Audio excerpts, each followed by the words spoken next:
Dottor Maset, lei è un sociologo, quindi ha fatto un'analisi molto interessante delle propensioni dei veneti, delle attitudini, di che cosa desiderano, come stanno, qual è la situazione attuale. In uno spaccato di 1100 persone, se non erro, no? Circa. Sì, un Che cosa ne è migliaio. emerso? Allora, affrontare il tema casa, come dire, è un tema ampio, ricco, quindi va un pochino circoscritto, no? C'era un punto di partenza che era questo. Noi probabilmente dobbiamo considerare un po' un modello di rapporto con l'abitazione che è cambiato, cioè se pensiamo alla situazione negli anni 70, essenzialmente la casa aveva intanto una priorità che doveva essere grande, doveva essere grande. E noi abbiamo abitazioni distribuite sul territorio, alcune che necessitano interventi pesanti, ma tutte accomunate essenzialmente da una dimensione che è almeno doppia rispetto a quello che è lo standard attuale di una famiglia in costruzione, insomma.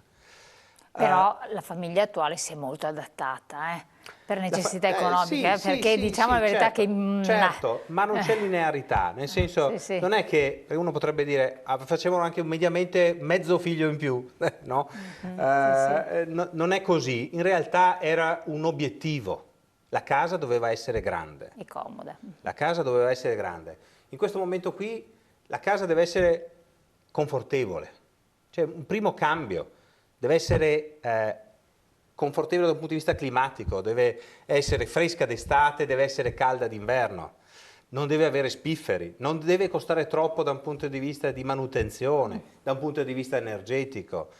E queste erano tutte dimensioni che per cambiamenti ovviamente culturali, tecnologici, eccetera, anche sociali, non erano, cioè non facevano parte del tavolo, no, di discussione.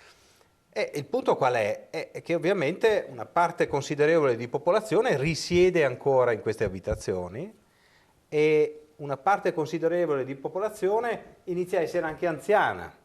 Allora, perché dico questi elementi qui? Perché sono una serie di fattori che introducono, come dire, nel ragionamento sull'abitazione una serie di componenti di tipo sociale, cioè dobbiamo iniziare a chiederci che cosa vuole la popolazione di 30 anni, quali sono i suoi bisogni, che cosa vuole quella di 55 e 60 anni e che cosa gli serve alla popolazione di 80 anni. Ecco, prima di andare a questo, vediamo un po' la slide che invece indica la percentuale anche di case di proprietà, perché poi c'è anche una differenza, che lo vediamo insieme proprio per capire lo stato dell'arte. Cosa ci dice questo? Sì, questa cosa qui ci dà un po' la fotografia di quello che è il campione, ma è un campione rappresentativo essenzialmente, cioè il modello di abitazione è un'abitazione di proprietà largamente, no? Ed è un'abitazione che con alcune differenze, ovviamente tra città e zone non urbanizzate, vede una larga prevalenza ancora di abitazioni singole, insomma, il fatto che dicevo poco fa, insomma, della dimensione, eccetera. La cosa interessante che osserviamo è questo, che progressivamente anche popolazione che vive in abitazioni autonome, quindi in case singole, eccetera, con l'aumentare dell'età, con l'avanzare dell'età, inizia a richiedere abitazioni più semplici da gestire, magari anche più sicure, più vicine ai servizi e quindi inseriscono degli elementi di preferenza differenti rispetto a quanto avveniva in precedenza. Noi dobbiamo tenere presente che tuttora, grosso modo, come dire, un 50% delle abitazioni sono state costruite prima degli anni 90, insomma. E quindi in realtà sono ancora recenti, certamente, ma iniziamo a portarci dietro 30, 40, 50 anni di storia, insomma, abitativa, con enormi cambiamenti tecnologici che sono avvenuti nel frattempo. Quindi una casa non è per sempre. E quindi in realtà la casa non è per sempre e c'è anche una ragione in realtà strettamente di mercato che va considerata. E questo è un punto che a volte non si considera. Fino a metà degli anni 2000 il numero di famiglie aumentava di circa 30.000 unità ogni anno, cioè avevamo 30.000 famiglie in più Quindi in bisognava Veneto dare e un quindi c'era una alloggio. domanda primaria di abitazione e Adesso è quindi il lo stesso contrario. mercato domandava. In questo momento qui la domanda, la crescita del numero di famiglie ogni anno si è ridotta a un quinto, circa 6.000 in più ogni anno. È chiaro che già solo questo tende ad affievolire il mercato, ma è un mercato che deve cambiare impostazione, cioè domandarsi come faccio a migliorare la qualità dell'abitazione e su quello costruire la sua dinamicità. Perfetto, interrompiamoci un attimo qua, poi vediamo la ricerca. Case vecchie, tante, lei se ne è occupato in modo molto approfondito per anni di questo aspetto qui. Quindi cosa vuol dire? Cioè, se abbiamo dei numeri paurosi che ci dicono che tante case sono prima di, secondo me, del 2000 intanto.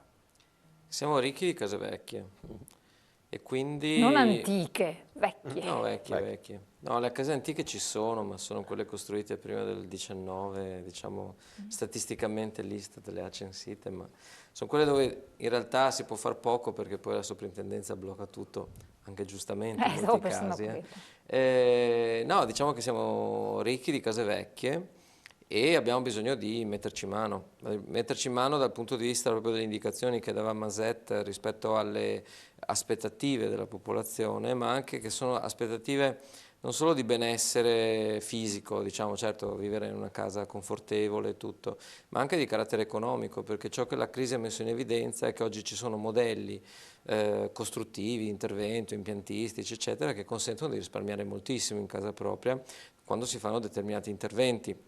Questi interventi oggi godono, da un lato a livello nazionale, di detrazioni fiscali che mai abbiamo avuto così potenti dal punto di vista proprio dell'uso finanziario, e dall'altro lato di una norma che è stata introdotta di recente e siamo all'inizio di questa stagione, che è la norma sulla cessione del credito, cioè se io faccio un intervento di ristrutturazione nella mia abitazione e non ho capienza fiscale, cioè nel senso che le tasse le ho già pagate tutte, fare un intervento di ristrutturazione dove lo Stato mi dice beh, ti sconto sulle tasse che paghi una parte di quanto spendi, che è una parte importante perché va dal 50 al 65, nel caso dell'antisismico si arriva all'85%, che tradotto in termini un po' più di marketing, diciamo così, significa che il 65 o l'85% di quello che io spendo lo paga lo Stato.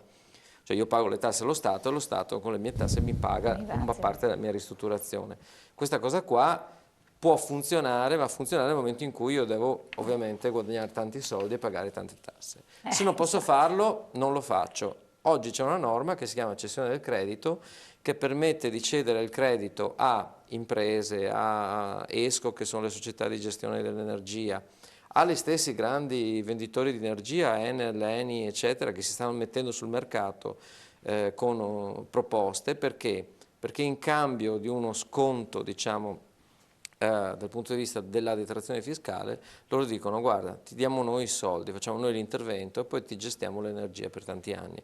È chiaro che in tutto questo gioco, che è un gioco come si dice in gergo win-win, cioè vincono tutti, no?